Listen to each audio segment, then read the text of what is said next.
menjelaskan tentang persamaan kuat medan listrik ya. Kita sudah belajar kalau kuat medan listrik itu adalah suatu daerah yang terpengaruh oleh yang namanya gaya-gaya kelistrikan. Begitu ya. Oke, langsung saja persamaan kuat medan listrik seperti ini ya. Disimbolkan dengan E ya. Kuat medan listrik itu didefinisikan dengan banyaknya gaya per satuan muatan ya, berarti F per Q gitu ya, ingat. Nah, ini kita substitusikan ya. Ini ada Q 1 Q 0 ya, misalnya ada di sini. Dan dibagi dengan Q 0, ini Q 0. Nah, jadi karena saling menyelesaikan sehingga mendapatlah persamaan E sama dengan K dikali Q per R kuadrat. Begitu ya. Nah, kita sudah tahu pada pertemuan sebelumnya kalau konstanta itu besarnya 9 kali 10 pangkat 9 Newton meter kuadrat per coulomb kuadrat. Tapi dalam hal ini kita menggunakan yang K sama dengan 1/4 pi epsilon. Nilainya sama, tapi dalam bentuk yang berbeda, gitu ya.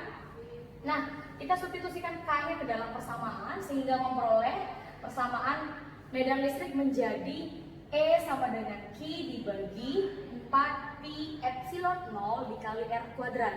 Epsilon 0 ini adalah permitivitas ruang hampa, jadi sudah ditetapkan gitu ya. Sekian ke hukum Gauss ya.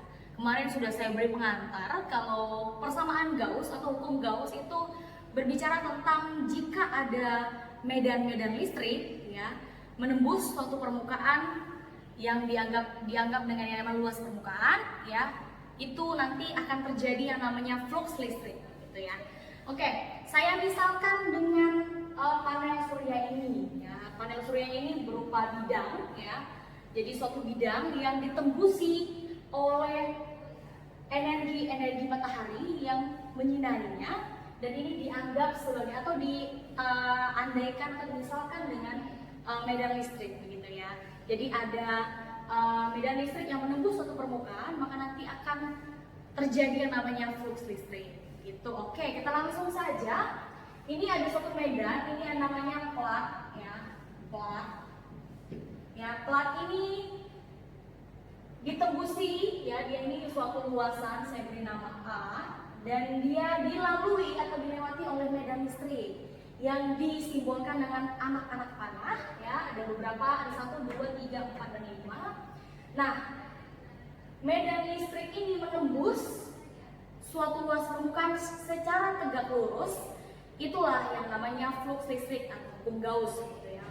Nah, sehingga jika dia tegak lurus ya, seperti ini arahnya ke sana, menembusnya ke sana, berarti membentuk sudut, yaitu sudutnya 90 derajat, sehingga 90 derajat itu kan 1. Jadi persamaan yang digunakan adalah flux listrik sama dengan E itu medan listrik, simbolnya Newton per coulomb, satuannya Newton per coulomb, dikali dengan luas permukaan. Luas permukaan itu meter kuadrat ya.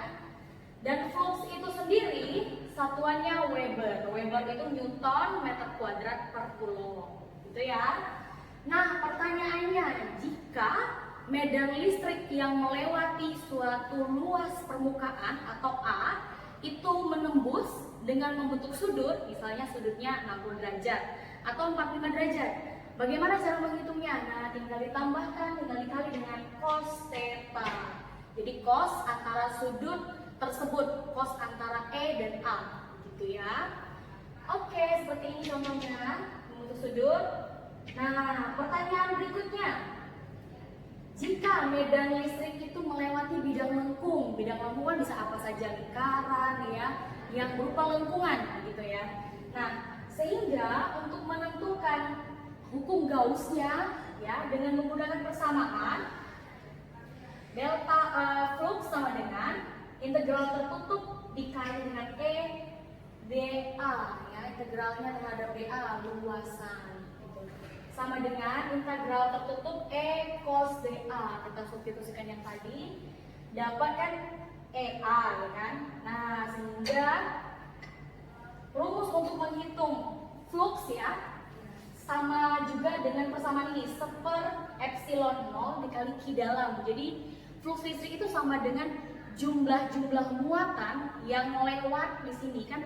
Kita tahu kalau medan listrik itu daerah yang dipengaruhi oleh gaya kelistrikan. Nah, listrik itu sendiri adalah muatan. Nah, jadi flux listrik itu sama dengan jumlah dari muatan-muatan yang ada di dalam, ya. Di situ dibagi dengan epsilon 0, begitu ya. Permitivitas ruang hampa itu tetapan, jadi sudah ditetapkan, begitu ya. Nah, saya tulis dengan cara lain, Q per epsilon 0 atau Q kecil per epsilon 0 sama saja, begitu ya. Oke, sekian, terima kasih. Kita lanjutkan ke hukum Gauss yang berada di antara keping atau plat ya, dan di antara dua plat ya, satu plat dan dua plat. Oke, kita lihat satu persatu. Gambarnya seperti ini ya. Jadi ada suatu luasan permukaan ya, plat ya. Nah, ditembusi dengan medan listrik. Saya beri muatannya itu positif rapat muatan gitu ya. Positif rapat muatan. Oke. Nah, masih ingatkah kamu kalau muatan listrik itu ya, arah gayanya keluar dari muatan positif masuk ke muatan negatif. Berarti arah medannya juga sama berlaku pada hal ini ya. Berarti medannya keluar dari muatan positif dan keluar dari muatan positif. Keluar dari bidang gitu ya. Nah, sedangkan luasan permukaannya dA-nya juga keluar dari bidang ini. Nah, saya misalkan kenapa ada silinder di sini? Silinder ini pemisalan hukum Gauss ya, kita beri suatu bidang di dalam medan gitu ya. Bidangnya berupa silinder ya, sehingga digambarkan seperti ini dan luasannya ke arah kanan dan yang ke arah kiri juga seperti ini. Sedangkan yang pada selimutnya alasnya ke atas karena terhadap permukaan gitu ya, terhadap permukaan plat ini. Bidangnya ke atas. Oke, untuk menentukan ya, kita sudah tahu berarti di sini ada E, ada DA dan DA, berarti flux listriknya didapat 2EA ya, 2EA. Sehingga untuk menentukan berapa medan listriknya, kita substitusikan kebersamaan ini ya. Flux sama dengan Q per epsilon 0. Jadi kita substitusikan ya, sehingga memperoleh fluxnya ini kan 2EA sama dengan sigma Q ini muatannya dibagi epsilon 0 ya. Nah, ada persamaan yang menyatakan bahwa rapat muatan itu atau ini rapat muatan, simbol rapat muatan itu sama dengan Q per A. Q itu muatannya dibagi luas gitu ya. Nah, di sini kan ada Q, berarti kita substitusikan Q itu berarti rapat muatan dikali A ya, kita substitusikan yang juga kali silang begitu, sehingga E ya, tinggal E itu medan sama dengan rapat muatan dikali luasan ya, dibagi 2A per epsilon 0. Nah, sehingga A nya saling meniadakan sehingga memperoleh E sama dengan rapat muatan per 2 epsilon 0. Inilah persamaan yang digunakan jika ditanya medan listrik pada satu plat, oke? Satu keping konduktor. Oke, selanjutnya yang kedua. Nah, pertanyaannya, Bu, kalau misalnya ada dua keping konduktor ya yang sejajar dan dilewati oleh muatan listrik. Nah, bagaimana cara menentukan medan listriknya? Oke, gambarlah dulu pertama-tama yang namanya silinder atau bidang hukum Gauss-nya ya, pemisalan gitu ya. Nah, saya beritahu dulu yang ini. Yang ini, keping yang satu ini dia muatannya positif rapat muatan. Yang kedua ini negatif rapat muatan. Nah, ada dua plat atau ada dua keping logam ya yang dilewati muatan listrik dan jenis muatan listriknya itu berlawanan ya. Berarti semua muatan atau semua medannya itu keluar dari muatan positif masuk ke muatan negatif. Begitu ya. Jadi kalau digambarkan bisa seperti ini. Keluar dari muatan positif masuk ke muatan negatif, masuk ke muatan negatif, dan ini keluar dari muatan positif terhadap bidangnya ini. Oke, begini ya. Jadi kalau saya gambarkan seperti ini ilustrasinya, begitu. Nah, untuk menentukan ya, karena kenapa di luar plat ini medannya sama dengan 0 karena saling meniadakan. Yang terhadap bidang ini dia masuk ya, dan dari sini juga dia masuk ke plat. Berarti saling meniadakan atau saling menghilangkan gitu. Jadi di sini 0, di sini juga 0. Nah, tinggal yang di tengah-tengah kedua plat yang diperhitungkan berapakah medannya. Begitu ya, sehingga dengan menggunakan persamaan flux sama dengan sigma Q per epsilon 0. Ingat tadi kita peroleh bahwa flux dari sistem ini adalah EA. EA itu di tengah-tengah plat ya, karena di kanan dan di kirinya di luar bidang itu sama dengan 0 gitu ya. Oke, selanjutnya kita substitusikan EA ini berarti flux listrik sama dengan sigma Q dibagi epsilon 0. Lanjut lagi ke sini, ingat rapat muatan ini sama dengan Q per A atau muatan dibagi luasan. Banyaknya rapat muatan itu muatan-muatannya dibagi luasan.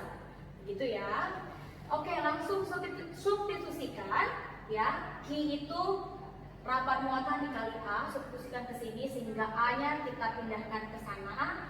Jadi memperoleh E sama dengan rapat muatan dikali A per A dikali epsilon 0. Nah, berarti diperoleh karena ini saling meniadakan, dicoret. Berarti E sama dengan rapat muatan dibagi epsilon 0. Ya, ini untuk menghitung medan listrik pada dua keping sejajar dengan jenis muatan berlawanan jenis. Begitu ya anak-anak ya. Oke, rapat muatan itu satuannya coulomb per meter persegi, sedangkan epsilon 0 itu besarnya 8,85 kali 10 pangkat negatif 12 coulomb kuadrat per newton meter kuadrat. Begitu ya. Oke, terima kasih. Oke, kita lanjutkan ke bidang. Kalau misalnya ada sebuah bidang namanya bola, ya contohnya seperti gambar ini, dilewati oleh medan listrik. Nah, bola itu kan punya jari-jari. Nah, begitu ya. Nah, di sini ada satu bola ya, jari-jarinya R yang memiliki yang namanya muatan-muatan listrik positif. Saya beri tanda ini ya. Muatan-muatan listrik positif. Nah, kita membuat yang namanya permukaan Gauss atau lingkaran atau yang melingkupi permukaan ini sehingga dia R-nya lebih besar daripada R bola tersebut. Berarti R lebih besar daripada R ya, gitu ya, R besar. Nah, dengan jari-jari tertentu dan kita juga membuat yang namanya di dalam permukaan bola ini kan ada jari-jari. Dia lebih kecil daripada jari-jari R bola ini. Nah, sehingga bagaimana cara menghitungnya? Menggunakan persamaan yang sama seperti tadi bahwa flux itu sama dengan sigma Q, Q itu muatan dibagi dengan epsilon 0. Perlu kamu ketahui di dalam sebuah bidang ini berupa bidang bola ya, jika tidak ada muatan yang terdapat pada bidang tersebut ya, contohnya di dalam lingkaran ini yang R lebih kecil daripada R besar, berarti tidak ada yang namanya flux listrik atau medan listrik, tidak ada. Karena tidak ada muatan, sudah jelas, berarti tidak ada flux listrik. Begitu ya. Oke. Nah, berarti yang terdapat flux listrik hanya pada R yang ini, yang ada muatan, dan jari-jari yang pada hubung lingkaran Gauss ini, pemisahan Gauss ini ya. R lebih besar daripada R besar, gitu ya. Nah, jadi kenapa? Karena ada muatan di dalamnya, begitu ya. Persamaannya dengan menggunakan yang tadi, flux sama dengan integral tertutup dikali EdA, begitu ya. Nah, DA-nya ini luasannya ini, luas permukaan bola itu kan 4πr kuadrat. Jadi E dikali 4πr kuadrat. Sehingga memperolehlah kita substitusikan ke persamaan ini bagi flux listrik sama dengan Q per E dikali 4π epsilon 0. Begitu ya, itu pada permukaan bola. Sekian, terima kasih.